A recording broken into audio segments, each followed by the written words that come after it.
Class number 4, daily summary.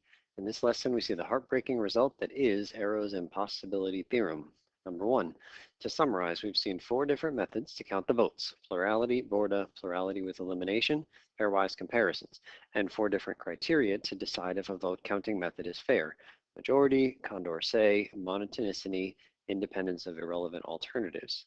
Make sure you understand these 8 things. They are summarized on page 9 of this packet. Even though some vote counting methods violate some fairness criteria, our vote counting methods don't violate all of the fairness criteria.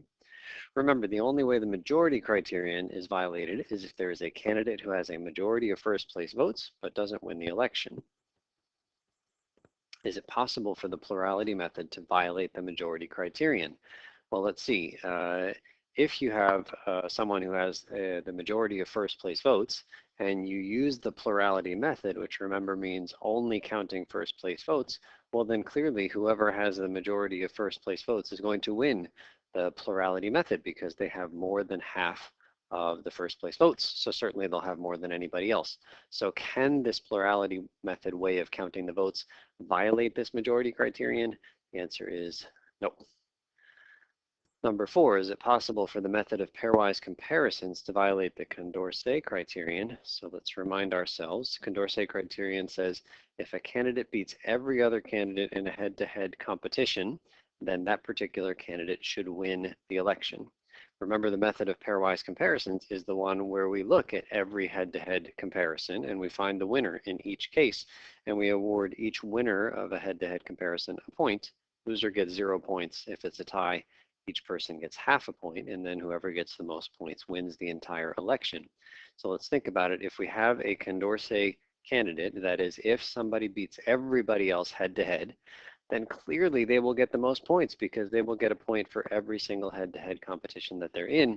So is it possible for such a person who has beaten everybody else head-to-head to not win the election if we use the method of pairwise comparisons? No, clearly a Condorcet candidate will win every method of pairwise comparisons election.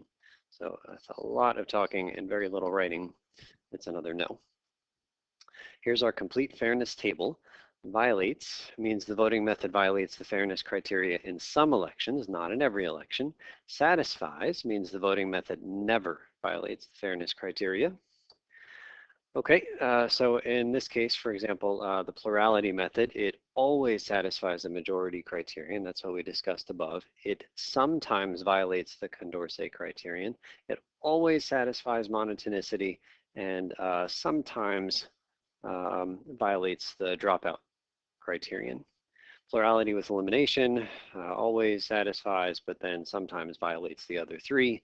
Borda count violates 3 of them, but always satisfies monotonicity. Pairwise comparisons is promising in the beginning because it satisfies 3 of the 4, but it turns out it can drop out, it can violate the dropout or independence of irrelevant alternatives criterion. As we see from the table above, none of our 4 voting methods satisfy the blank criterion, so you can see that none of them always satisfies the dropout criterion. Is there a voting method out there that satisfies the dropout criterion? For example, maybe not one of these 4, but something we haven't seen yet. The answer is yes, but Arrow's Impossibility Theorem says there is no voting method using preference ballots that will always satisfy all 4 of the fairness criteria. I'll say it again, there is no voting method that will always satisfy all 4 of the fairness criteria. So that is to say, even if we came up with another way to count the votes, there is no chance that it satisfies all 4. No matter what way we come up with to count the votes, it will violate at least one of these 4 fairness criteria in some elections. Number 8, this is surprising and possibly very upsetting. Here's a great quote about Arrow's Impossibility Theorem from our book. No matter how hard we try, democracy will never have a perfectly fair voting method, and the potential for unfairness is built into every election. This does not mean every election is unfair or that every voting method is equally bad, nor does it mean we should stop trying to improve the quality of our voting experience. next page, it does mean that we will have to accept trade-offs in choosing one election method over another. For example, we might try to pick a voting method that would eliminate tactical, insincere voting. A system in which tactical voting is impossible, that is, you never get a better result by voting insincerely, would be desirable. After all, we really want people to vote with their hearts. More bad news ahead. The Gibbard-Satterthwaite theorem says that this is basically impossible because there are only two kinds of systems that aren't vulnerable to tactical voting: dictatorship and random systems. So clearly, if there is a dictator and that person has all of the power, then it is in their best interest to vote sincerely because they will always get the outcome that they desire if they're the only person who has a vote that counts. The other thing, this random systems business, means that the only other way that we can make it so that people cannot game the system, they can't vote insincerely to try to get a better result, is if we we collect all the votes, but we don't actually tell the voters which vote counting method we are using until after the voting has been completed. So for example, we can say everybody go to the polls, and then everybody votes, and then after the fact we reveal, oh, and by the way, in this election we were using pairwise comparisons. Some people, by voting insincerely, might have gotten a better outcome if they had known that we were going to count the votes by pairwise comparisons. But if you don't know which of the vote counting methods is going to be used, then you cannot game the system. You cannot vote tactically because you don't know how we're counting the votes. We can still look for a system that's less vulnerable to tactical voting. Number 11 talks about some other criteria. A number of other fairness criteria have been proposed and discussed. Some are below. Part A, Condorcet loser criterion. If a candidate loses to every other candidate in a one-on-one race, then that candidate should not win. That seems reasonable, and yet it's possible to come up with certain preference schedules where you do have somebody who loses to every other candidate in a one-on-one race and somehow still wins the election. Part B, the clone independence criterion. If two identical candidates run in the same race, the outcome of the race should not be affected. That's sort of a weird one. You could imagine two people, let's say we have two twins who are running in an election. If we are running in an election where we use the plurality method, then the twins actually both suffer because presumably if you like one twin, then you like the other, and so the twin vote will get split, and they will each get maybe roughly half of the votes that they would have gotten had their twin not been in the race. So that's not great.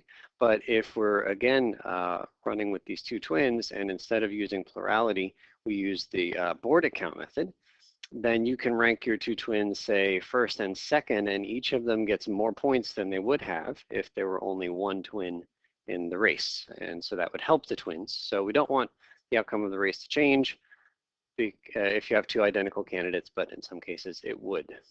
Part C, participation criterion. Not voting should not help your preferred choice win. Example, a meeting requiring a quorum. So in some meetings where there are votes that are counted, there is a minimum number of people that have to participate in the vote in order for the vote to be allowed, in order for the action item to be voted on. And so if you are in a meeting and you can see that the outcome that you desire is not going to happen just by the conversation that's going on in the meeting, and maybe the meeting requires like a majority of the people to vote, and turns out that you and your buddy by not voting would make it so that there's no longer a majority of people voting in this election, and then maybe that would be a better outcome for you. If you can see the writing on the wall and you're not going to get the outcome you want, in this case, maybe not voting would make it so that the vote can't happen at all, and that might be better for you. So that's not great.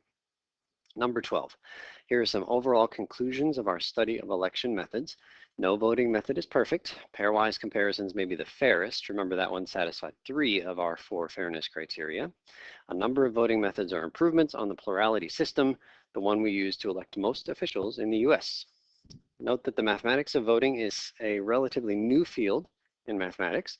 Kenneth J. Arrow, pictured below right, was born in 1921 and is still alive as of this recording. Condorcet is pictured below left. And I think that's about it.